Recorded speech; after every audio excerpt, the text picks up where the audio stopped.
Hey guys, so today I'm going to show you how to do a grounding kit. This can also apply to doing the big three. The only difference with the grounding kit is I'm not going to be upgrading the alternator wire in this application because the customer he's not paying for it. And he's only paying for me to do a grounding kit in the vehicle. But in this video, I'm going to show you a couple vehicles that I've done the big three on where the alternator wire has been upgraded as well. But the concept's the same. You're just hooking up wires.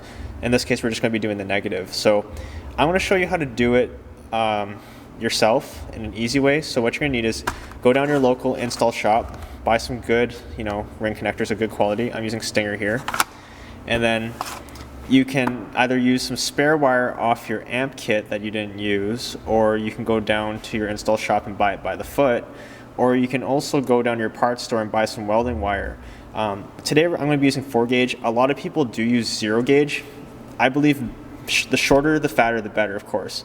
But this wire will handle up to 150 amps, which is more than enough. So if you can do 0 gauge, great. I'm not going to say don't do it. I'm going to use 4 gauge. This is what I use in my own vehicle. It works great. It flows a lot of amperage anyways, or the electron flow, it's nice and thick regardless. And I find this is a lot easier and looks a lot better under the hood. One more note I want to make before you start doing any work, especially when you're upgrading the alternator wires, disconnect the negative terminal first. That way you don't create any shorts or cause any sparks, or worst case scenario, fire. So some of you might be wondering, why do I need to upgrade the grounds and the alternator wire or perform just the big three on my vehicle? Maybe I'm not a big stereo guy or whatever, so I don't need it.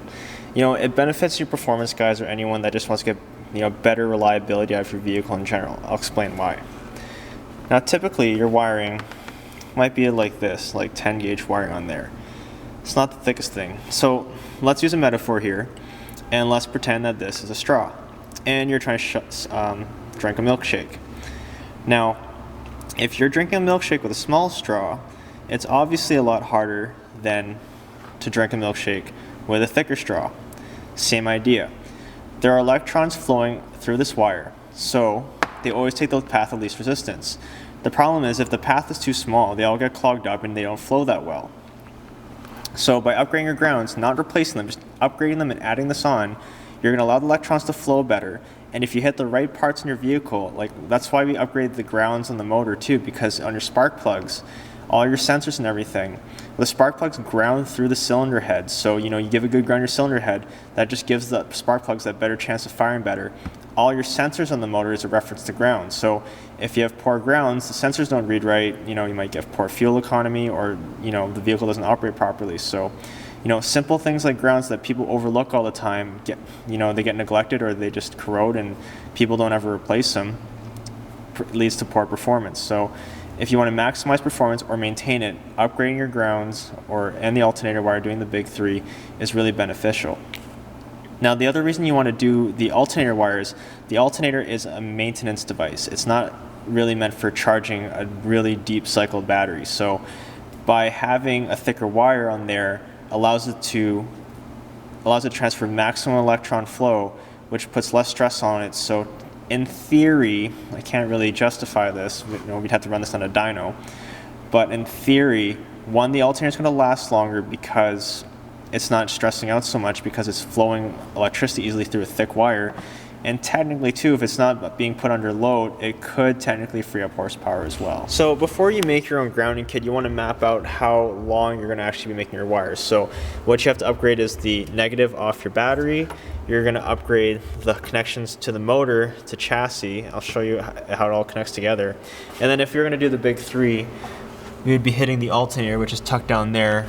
We would run a thicker wire and hit the positive, but we're not going to be doing that today. So the first wire we're going to do is right off the negative terminal off the battery, so I've kind of got a rough idea how long I need to make it. The nice thing about doing it yourself is, compared to buying those eBay specials that give you like a ton of wire, and then you got the spaghetti mess under your hood, is you can make the wire as long as you need it, and it's going to look nice and tidy. So let's open up this ring terminal packaging and see what we got. So inside, typically you'll have 4, and then they give you red and black just so you have an option. It doesn't matter what you hook it up to. The red's just for labeling's sake. Usually red's typically positive and black is negative, but in this case we're going to use them all for negative. But you have a boot, so you can take the boot off. That will go over your wire. and then you'll bare off the wire, and then the wires will go in here, and then you'll go ahead and do a crimp connection. So because our first connection is going to be at the negative turn on the battery, I've gone ahead and put the black boot on just so it stands for negative and make this a little more idiot proof. I've gone ahead and bared off the wire, and we're going to go ahead and put this in the vise. Now most shops will typically have a tooth in here to give this a bit more of a bite, but most of you probably don't have it, so I'm going to show you how to do it without using that tooth. So go ahead, put the wire in, make sure there's no frayed wire sticking out or anything, and go ahead and crush it in there. And don't be afraid to He-Man it on.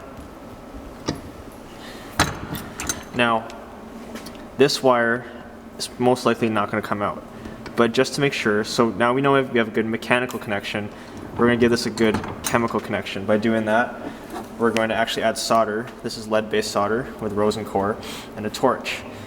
For those of you who are complaining that, oh, maybe I don't have a torch, well, go buy one. So go ahead and heat it up.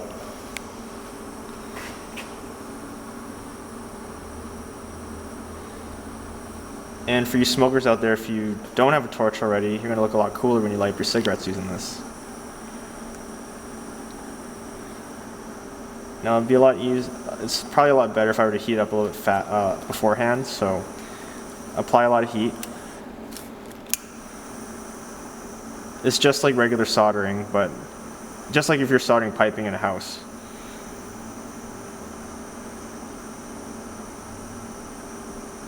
And the rosin core will actually help protect the wire from corrosion since we're putting this all under the hood.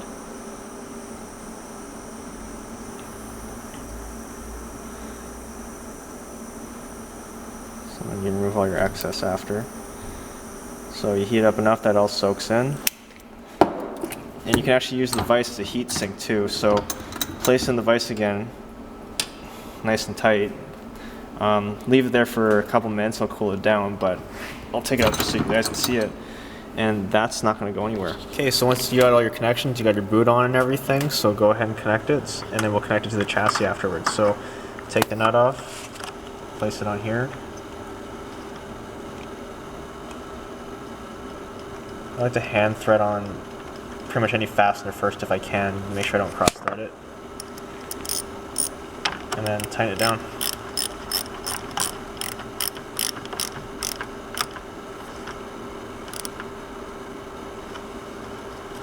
And then go ahead and repeat the process to your factory nut.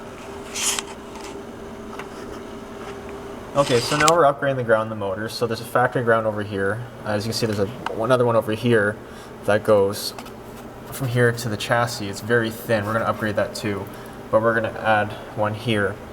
Now, the reason why we want to do this, we want to make sure that the spark plugs are going to be able to fire at their maximum capacity, and also make sure that all the sensors and everything have a good reference to ground. Now, a lot of people have argued, doing grounding kits don't do anything, it's just a placebo, you're just wasting your money.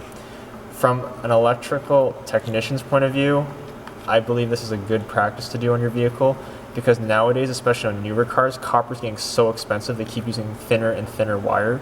So having nice thick gauge wire in there is very beneficial to your engine and all your electronics. So now we're going to tighten it. Now, I want to stress you've got to be very careful on this application especially, because this is an aluminum valve cover, so you do not want to over torque this. So you just want to put it on snug and then go a quarter turn. That way you don't strip out the threads, because once you do, you're going to have to re-tap and die it. So now I've gone ahead and upgraded this. So we went from this thin gauge wire, it's still there, and then we added this on as well. Now, when you're doing these, you want to be mindful. I gave this a little bit extra slack because you have to remember that on this application, it's a front-wheel drive car, that this engine actually torques. So when it's shifting, you don't want to be super tight, because if the motor's going to torque, you're going to start pulling out this wire. So this is enough slack to move around. Over here, it's all zap trap secured. You want to be mindful. Are there any moving parts? Am I near any major heat sources? But we're all good over here and here, so we're clear on everything. So everything looks nice. If you want to be really anal about this, on vehicles with an automatic electronically controlled transmission, go ahead and find a mounting bolt and ground that too, and that'll ensure you get nice, good, crisp shifts as well. So that's it for a basic grounding kit and or BiG 3. So in the next couple scenes, I'm going to show you some other vehicles I've done where I've done the full grounding kit and the BiG 3 and some other extra stuff as well.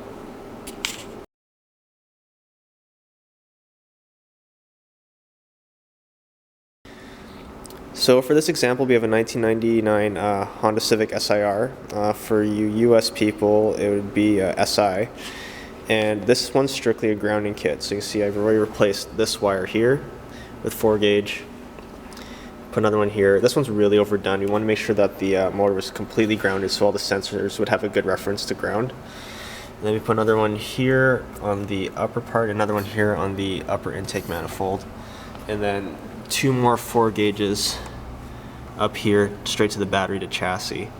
So that's equal to 2 gauge right there. So this motor is completely grounded and we're not going to have any engine noise from this thing. So for this example, we have a 2005 Chevy Silverado.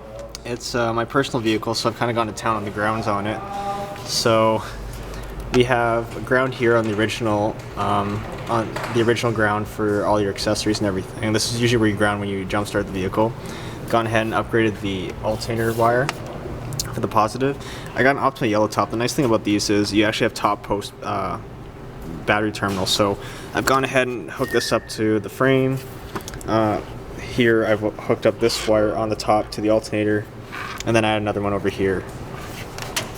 So it's grounded on the frame, in the middle and everything.